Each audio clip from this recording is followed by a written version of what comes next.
Nós vamos dar início à nossa simbologia bíblica. Na página 3 nós vamos ver algumas coisas legais também.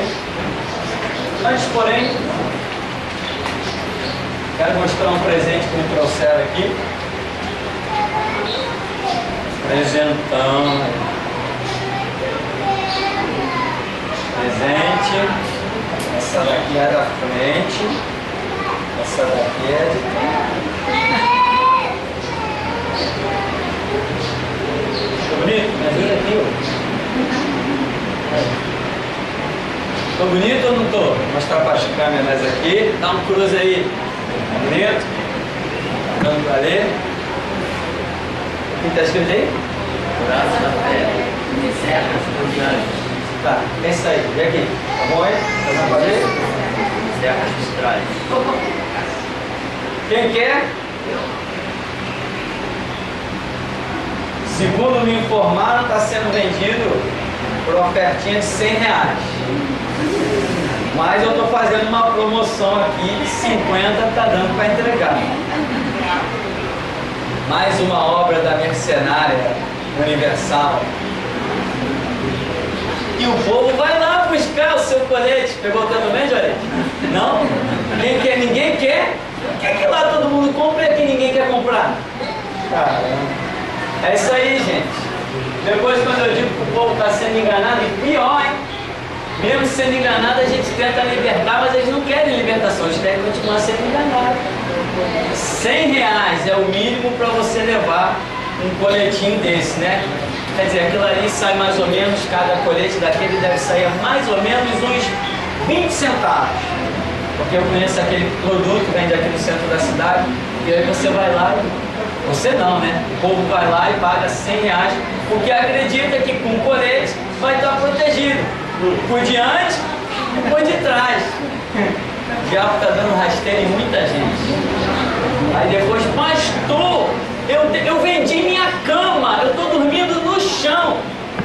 Pastor, os meus filhos estão sendo sustentados pelo vizinho que está dando leite para os meus filhos. Sabe por quê, irmão? Porque você estava numa igreja que não é igreja, cultuando um Deus que se chama diabo, universal, graça e mundial, templos de Satanás. Vamos voltar então para a nossa simbologia. Na página 3, essa questão das páginas eu vou precisar refazer tudinho. Nós vamos transformar a nossa apostila em livro. Vai ficar muito mais legal, vai ficar, eu acredito, até mais barato. Vai ficar um trabalho bonito. E vamos continuar mandando para os 4 cantos da terra. Tem apostila dessa em tudo que é canto desse mundão aí. Bom, página 3 então. Nós nos deparamos com mais uma sessão de simbologias.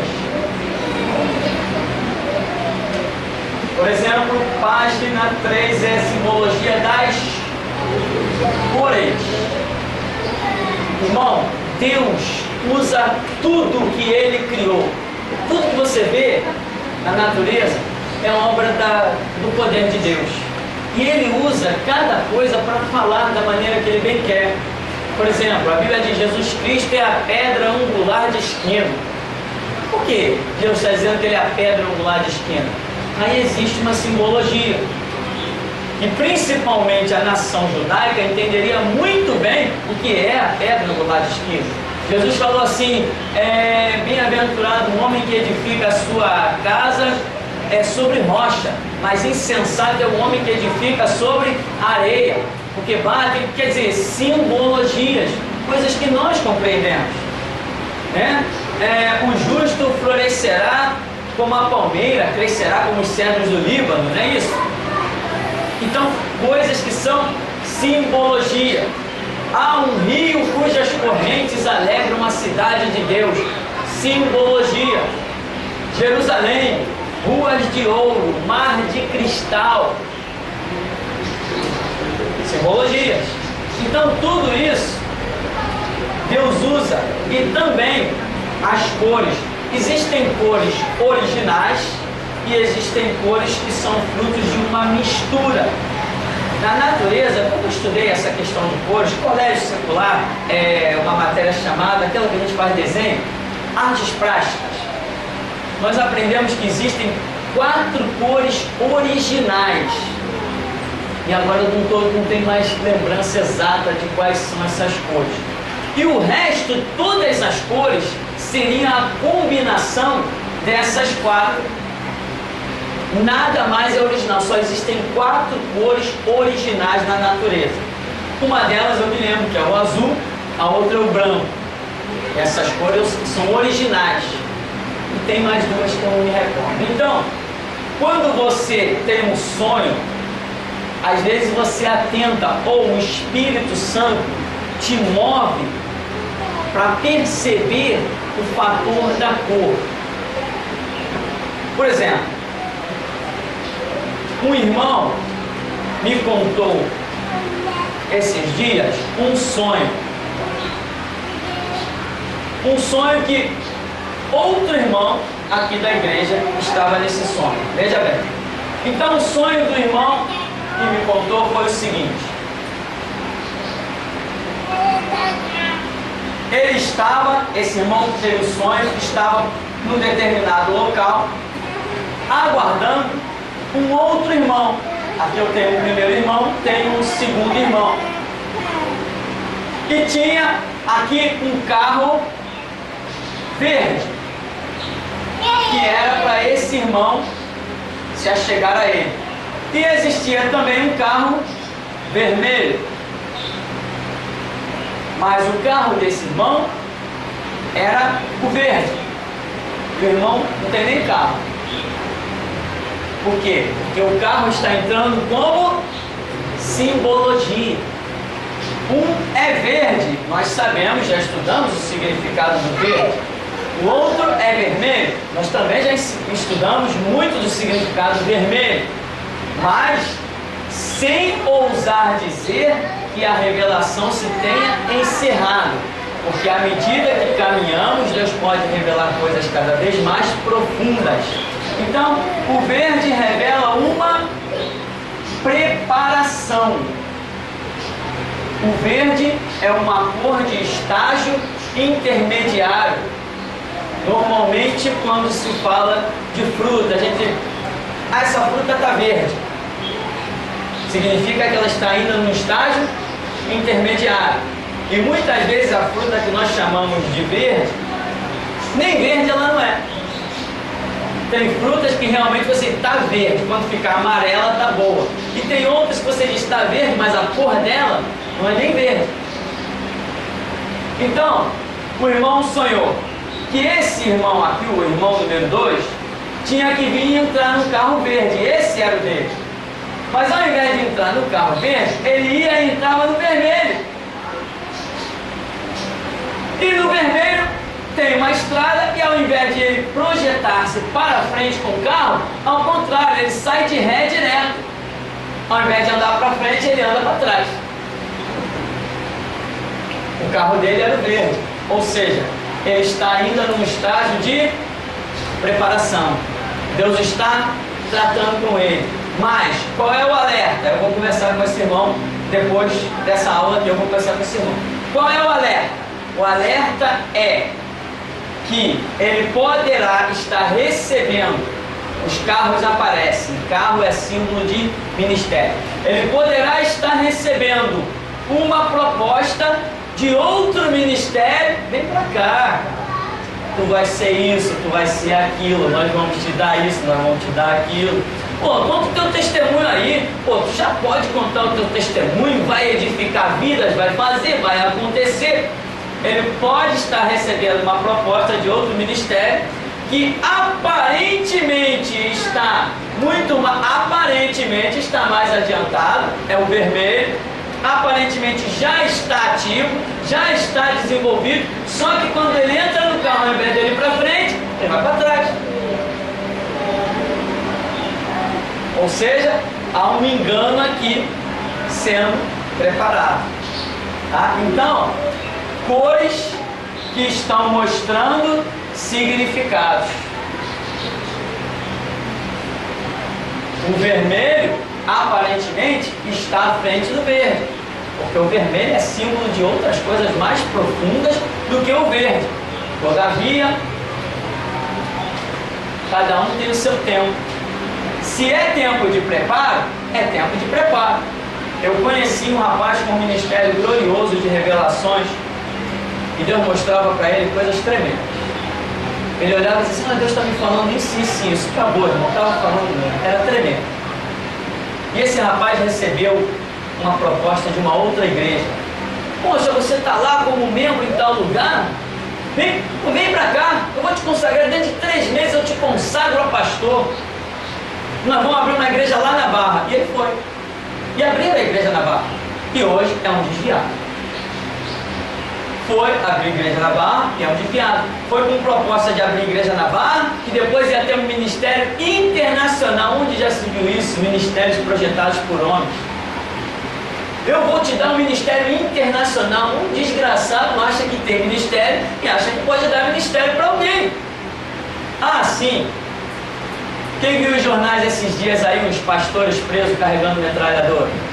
Isso é igual de uma TV, irmão. Brincadeira. Então, e de onde eram os pastores? Da Mundial do Poder de Deus, com carteirinha e tudo mais. A igreja foi procurada. Não queremos falar sobre o assunto. Por que não quer falar? Tem culpa ou não tem? Fala! Resultado. Aí as pessoas me criticam. Nossa, quanto tempo tem a igreja? 10 anos. Mas só tem uma igreja? É, uma só. E vocês não estão aguentando uma. Imagina se tivesse mais. Então o que acontece? Por que não abre outras? Porque Jesus não mandou. Tem gente aqui com condições? Eu acredito que sim. Claro que tem, para mim tem. Pelo menos com muito mais condição do que o que tem na Universal, do que o que tem na Mundial, do que o que tem nas Batistas, do que o que tem nas Assembleias. O povo daqui tem muito mais condições de capacitação que eles. Mas eu não ouso dizer quem tem ou não ministério. Na minha vida, Jesus Cristo se manifestou a mim e disse: vai fundar a minha igreja. Aqui terá que ser assim. Se Jesus não falar, eu não faço nada. Mas aí eles não. Abre uma igreja lá, pô, tu sabe pedir dinheiro? Sei, então vai lá, exerce o ministério, pede dinheiro. Sabe pedir dinheiro? Sei, vai lá, então vamos abrir uma igreja tal. Você vai lá e pede dinheiro lá. É isso que eles chamam de ministério, o pedir dinheiro. Aí pega essa turma, sem nenhum chamado espiritual, sem nenhum temor de Deus, e usam o nome da igreja, usam os carros da igreja, usam os títulos que a igreja, entre aspas, deu, e vão fazendo os seus tráficos, né? Na internet tem um pastor que é vivo e está dando internet. Olha, me chama lá que eu tenho testemunho e prova de que a Universal se edificou com dinheiro do cartel de Medellín, lá da Colômbia. É o Caio Fábio que faz essas denúncias, né? E dizendo ao pastor fulano, pastor ciclano foram lá buscar dinheiro na Colômbia. E nós vemos que, irmão, cá entre nós, crescer num país capitalista, crescer tão assustadoramente assim, é meio complicado. A Universal possui hoje, ela perdeu algumas, mas há algum tempo atrás ela estava com 45 rádios. Ela hoje já perdeu algumas. A Universal está caindo assustadoramente. E agora, brevemente, quando Edir Macedo bater as botas, aquilo vai se transformar num caos. E é por isso que Valdemiro Santiago já está sendo projetado pelo diabo. Porque morre um Papa, mas logo a seguir vem outro, né? Então, esse é o sonho. Aqui existe uma proposta que poderia enganar essa pessoa. Porque o dele é o verde, mas alguém vai propor para ele o vermelho. Quando ele acelera, vai para trás, ao invés de para frente. Então, vamos voltar aqui na nossa página. As cores são muito diversas e podem apresentar muitos significados, porém, são poucas as cores básicas com grandes sentidos. Poucas, pelo menos, até o que nós compreendemos aqui. Então, o branco, de modo geral, representa a paz. Todavia, na dispensação do anticristo, significará a falsa paz, que somente a igreja entenderá. Apocalipse 6:2. Ou seja, o branco significa santidade, o branco significa a palavra, o branco significa a paz, o branco significa justiça. Esses são os significados do branco. Porém, haverá uma paz no mundo, quando Apocalipse 6:2 demonstra o primeiro cavalo que sai, que é o cavalo branco, e diz que ele vai proclamar paz. Hoje nós já estamos vendo uma união mundial aí de um monte de nação que nunca quis saber de paz nem aliança. Hoje está todo mundo fazendo aliança aí, proclamando paz. Então, assim que essa paz mundial for implantada, no tempo do reinado do anticristo, ela se transformará, o branco que aparecer, na verdade, no tempo do reinado do anticristo, se transformará em algo falso. Hoje, o branco é paz. Brevemente, com o mover de Satanás sobre a terra, situações Deus vai mostrar o branco em falsa paz. Inclusive, Deus mostrou uma pessoa que é inimiga deste ministério, inimiga ferrenha desse ministério, que me odeia. Eu nunca vi um crente ter ódio no coração. O camarada diz que é crente, me odeia, ele não tem objetivo na vida a não ser ver o meu fim. E Deus mostrou ele vestido de branco e tentando chegar no irmão, tentando chegar no outro irmão, tentando chegar no outro irmão, tentando fazer a cabeça de cada um vestido de branco. Deus mostrou, é a falsa paz. Está com uma lábia, está tentando iludir pessoas da igreja. Mas eu creio que aqui todo mundo já sabe quem é o cidadão. Então, paz, porém, com a ação do diabo, o branco passa a tornar-se falsa paz. Muitas pessoas têm sonhos, mas não têm o conhecimento. Você sonhar não quer dizer que você é dono do sonho. Você profetizar não quer dizer que você é dono da profecia. Você pregar a palavra não quer dizer que você é dono da palavra.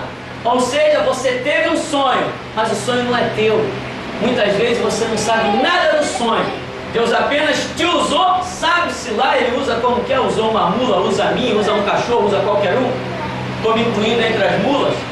Ele usa quem Ele quer, Ele diz, conta. Às vezes a pessoa não quer nem contar o sonho. O Espírito Santo pega uma espada e vai espetando. Vai espetando. Ela perde o sono, ela perde a fome, ela perde a paz, até abrir a boca e contar. Deus usa quem Ele quer, da maneira que Ele quiser.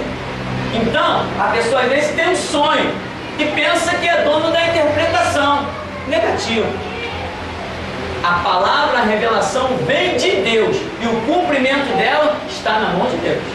Somos apenas o quê? Vasos de barro. Meu irmão, o que mais tem nesse mundo é barro. A hora que Deus quiser levantar vaso, Ele levanta. Então, às vezes as pessoas dizem assim, eu sonhei e eu vim de branco e a interpretação é essa, branco é a paz. Não.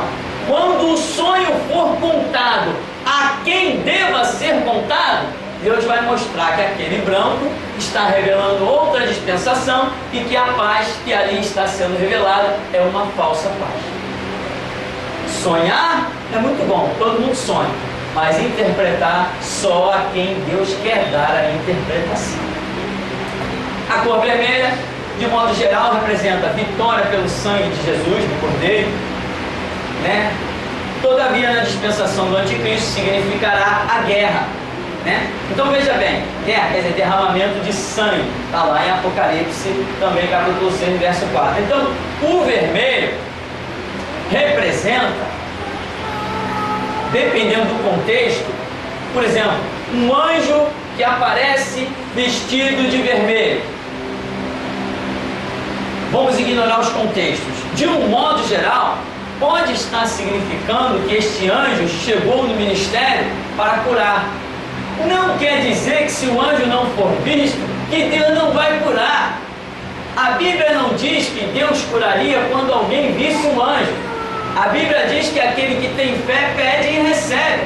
Não diz que depende de uma visão, mas às vezes Deus, Ele sabe como trabalhar, Ele tem os seus critérios, os seus propósitos. Às vezes Deus mostra.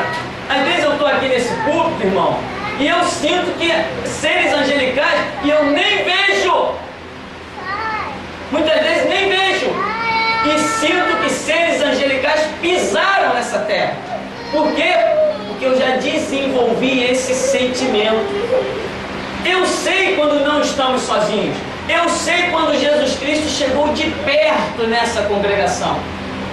Eu sinto. já é parte de uma caminhada, né? Que nem a criança. A criança, quando nasce, ela conhece o som da voz da mãe? Dizem os especialistas que sim, por quê? Porque desde o ventre ela consegue ouvir a voz da mãe. Então houve uma caminhada. Ela passou a conhecer a voz da mãe, mas ela conhece a voz do estranho. Então na nossa caminhada é a mesma coisa.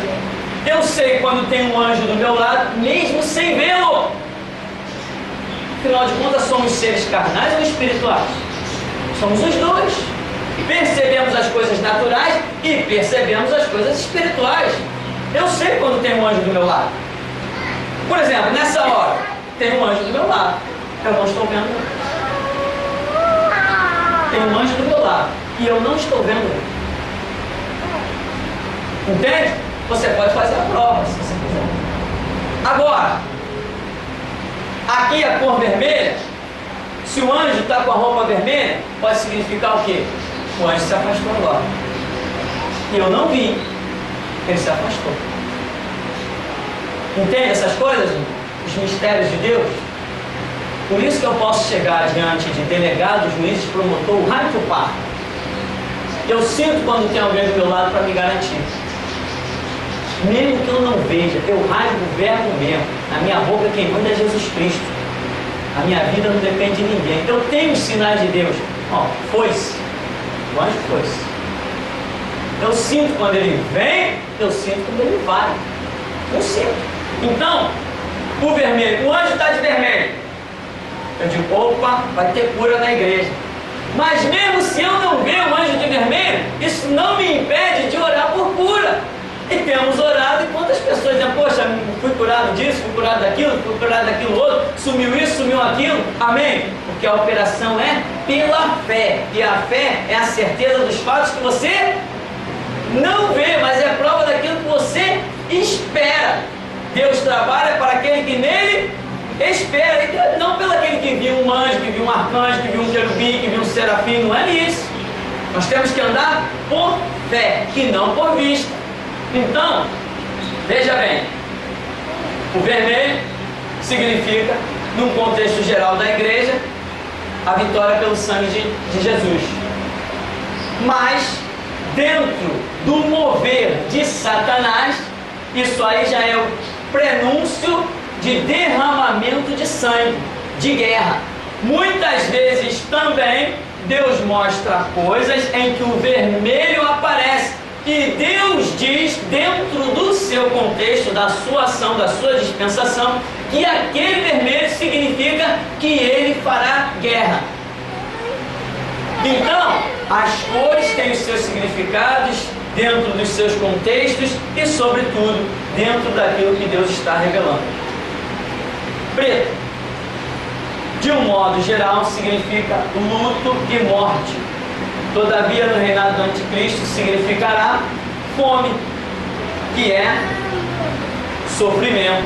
Então, aqui, principalmente, eu estou seguindo o Apocalipse 6, que fala dos 4 cavaleiros de Apocalipse, onde cada um dos cavalos vem com uma cor. E o cavalo em si já é símbolo de guerra. O preto, então, hoje todo mundo, morreu alguém, agora nem usa mais, né? Põe uma calça preta, põe uma camisa preta. Quando as televisões querem dizer que estão em luto, aparece uma faixa preta, né? Essas coisas assim. Mas no mover do anticristo, no mover de Satanás, especificamente o que está para acontecer sobre a terra neste século, creio eu, significará fome e trará muito sofrimento. Veja ainda o amarelo, de modo geral, representa riquezas minerais. Enfim, a realeza. Contudo, no reinado do anticristo, significará a própria morte, né? Você vê o losango da bandeira brasileira, ele é amarelo. E aquele amarelo foi feito justamente para especificar as riquezas minerais do solo brasileiro. O verde representa as matas, o amarelo as riquezas, o azul representa o céu e aquele branquinho as estrelas representariam os estados brasileiros, né? E o branco, aquela faixa de que uma nação unida, antes o Brasil se chamava Estados Unidos do Brasil, né? Quem pegou essa época? Está conservada, hein, irmão? Estados Unidos do Brasil. Agora, depois passou República Federativa do Brasil e tal, e Brasil, e hoje se chama... Deixa pra lá. Então, amarelo, riquezas. Só que no reinado do anticristo, quando as revelações vierem, e eu digo reinado do anticristo, nós sabemos, né? Nós já esperamos isso sair brevemente. Essas coisas vierem, com o amarelo aparecer, como diz o cavalo lá de Apocalipse 6, vai estar revelando morte. Que antes era riqueza, agora vai passar a ser morte. Antes era riqueza, vai passar a ser morte. Bom, então, esses são alguns pouquíssimos significados de cores. Por exemplo, quando há um sonho, quando há uma visão, em que as cores que aparecem sejam, por exemplo, o rosa. O rosa não é uma cor original. O rosa é uma cor conquistada por misturas. O cinza. O cinza é mais uma cor conquistada por misturas. Então, quando nós vemos cores tipo rosa, tipo cinza, nós estamos identificando aí que existe uma questão que não está definida. Ou seja, se a pessoa está vestida com uma dessas cores em que no sonho ou na visão Deus enfatiza a questão e nós já sabemos que ela revela algo que não está definido, nós sabemos que aquela pessoa ainda não tomou uma posição espiritual. Está faltando coisa na vida da pessoa em que ela precisa ainda se definir, ela precisa se posicionar. Ela ainda está, como diz aí, né? Um pé na igreja, um pé no mundo. Ou às vezes não é isso, às vezes é uma decisão. Ela já é um crente, é convertido, mas tem ainda uma decisão que ela precisa tomar para que a sua vida espiritual caminhe, prossiga, prospere. E ela está sendo mostrada. Porque às vezes o que acontece? Nós ficamos preocupados. Poxa, o fulano está na igreja há tanto tempo, não sei o quê, não se vê fruto, não se vê crescimento, não se vê edificação, não se vê postura, não se vê uma palavra, tal. O que está acontecendo? Aí Deus mostra, quer dizer, não tomou aí uma posição definida, não se posicionou.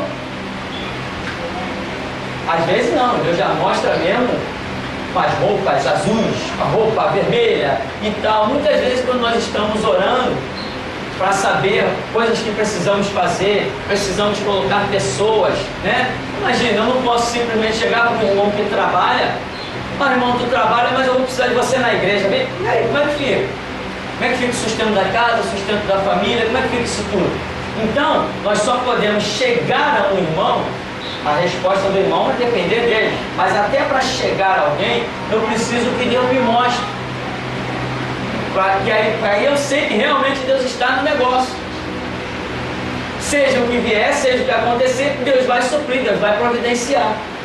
Então às vezes eu penso em alguém, mas aí Deus vai dar um sonho, dar uma visão, sei lá o que, e mostra uma situação. Ó, fulano não, pelo menos agora não, ainda não. Às vezes Deus mostra alguém que menos eu estou imaginando. Quantas vezes eu tive sonhos aqui com pessoas no ministério que assumiram lugares hoje, que fazem coisas aqui dentro, que foi visão, foi sonho que Deus deu. E não se pode ser de outro jeito. A igreja não pode ser conduzida por amizade, nem pelo que lideranças pensam. Ah, fulano é meu amigo, ou sei lá, o fulano já é idoso na igreja, ou tem 500 anos de Cristo, de crente, se converteu quando o Cabral pisou aqui. Isso não interessa. Não interessa. Cada dia o que tem que ser feito na igreja tem que ser feito por revelação de Jesus Cristo, né? Alguns saem daqui criticando. A igreja lá não dá oportunidade. Ué, Jesus dá? A porta que ele abre ninguém fecha. Tanta gente me impediu de chegar aqui, eu cheguei. Tentou me impedir, né? Inclusive tem um camarada aí, né? Enchendo aí a minha esposa. Não, desculpa, não, mas não se identificou. Desculpa para o pastor, desculpa para você. Eu reconheço que aí é a palavra, tal, fiz parte do ministério, eu saí, tenho medo de como o pessoal vai me receber se eu voltar, porque o pastor diz que quem saiu não volta. Tá aí, todo dia, ontem mesmo mandou, né? Ontem mesmo o camarada estava lá chorando de novo na internet, né? E teve mais coisa que ele falou, não, porque eu mexi com o pessoal pela internet, provoquei o pessoal, tenho medo de como que eu vou ser recebido, mas pelo menos eu estou me alimentando pelo site, pela rádio. Porque eu reconheço que não tem igreja aí, a única igreja que tem a palavra. É mesmo? Vai te humilhar nos pés de Jesus. Se humilha lá, depois vem e entra. Amém? Eu nunca vi desamparado o justo, aquele que se humilha, a Bíblia diz humilhar debaixo da potente mão de Deus, que a seu tempo vos exaltará. Agora, não vem com a cara e com a coragem não, meu irmão, vem com a graça. Senhor, peguei contra o céu e perante ti, não sou digno de ser chamado teu filho, me faz um empregado. Não faço não, vou te fazer um filho. Amém? Esse é o conceito. Agora, reconhecer que errou, maravilha, mas toma atitude de quem errou. Reconhece mesmo quem errou. De repente pode vir até aqui na igreja pedir desculpa para os irmãos, porque o que acontece? Muitos irmãos sabem de certas pessoas aí que fizeram um monte de besteira, falaram um monte de besteira. Teve irmão que foi encontrado aqui na Leopoldina no ponto de ônibus e outros que já tinham saído daqui descascaram, falaram todo mal de mim, falaram mal da igreja, falaram mal da minha esposa, falaram mal de todo mundo, só faltou falar mal dos meus filhos. Aí o que acontece? Depois vai chegar e não vai ser rejeitado? Está arriscado ser rejeitado. Está arriscado o irmão que ouviu tudo aquilo e outros que ficaram sabendo começar a tratar diferente. Agora, se houver um propósito de Deus, se Deus alcançar com perdão, Deus dá graça, amém? Agora, tem que saber reconhecer. Não adianta ficar chorando na internet. Aí, estou me alimentando pelo rádio e pela internet. Aí minha esposa escreveu assim para ele: depois que passou por aqui, é perda de tempo ouvir rádio e acessar o site. Bom, para concluirmos, diz assim: o que é uma dispensação? Aqui a gente termina.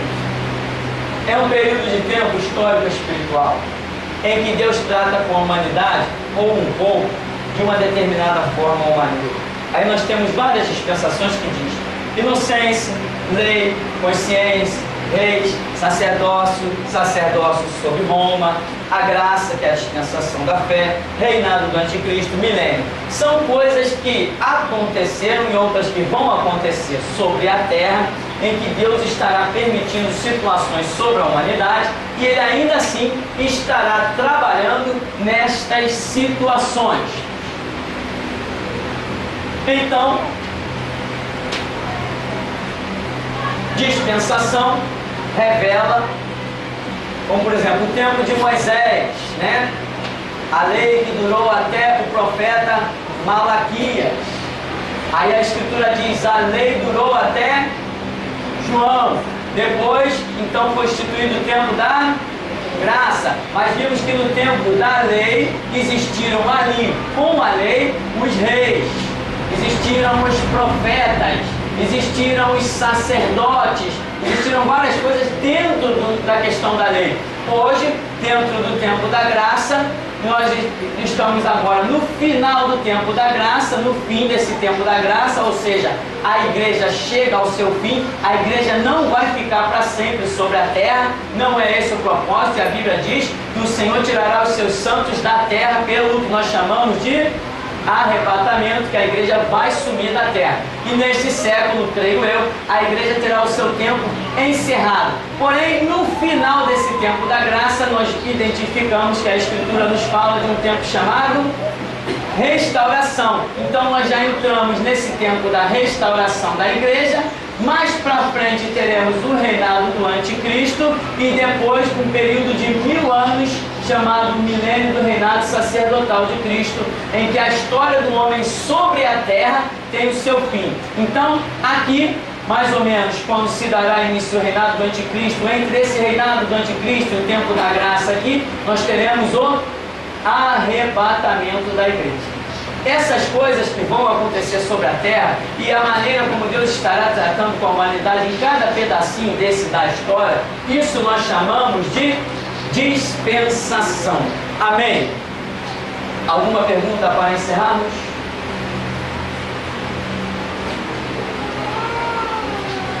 Nenhuma? Não, né? Porque quanto mais pergunta, mais calor fica, né?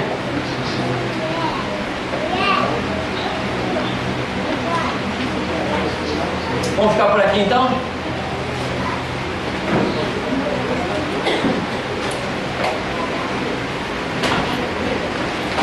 Próximo culto não vai ter ninguém de camisa rosa, nem de camisa cinza, né? Todo mundo vai ficar com medo, não, pô. Né, vamos agradecer a Deus. Amado Deus, Pai querido, nós te glorificamos por esta manhã, em que, ó Deus, poderíamos estar em tantos lugares perdendo tempo, como em tempos antigos assim foi. Mas nesta hora, Senhor, nós te glorificamos, pois estamos aqui, como diz a tua palavra. Senhor, vale mais um dia nos teus atos, que em outras partes 1000, preferiria estar à porta da casa do meu Deus, do que habitar nas tendas da impiedade. Assim te glorificamos, Senhor. O conforto é pouco, o calor é muito, mas, ó Deus, a tua graça não nos tem faltado. E nós te glorificamos, tributando a ti toda a honra, glória, louvor e adoração. Importa que o Senhor cresça e que o seu nome seja glorificado, pois a tua glória outro não dará. E quem é digno, ó Deus, de receber a honra, a glória, o louvor e a adoração? Por isso nós te glorificamos nesta manhã, agradecidos, em nome de Jesus. Amém. Amém, irmãos? Vamos em paz em nome de Jesus.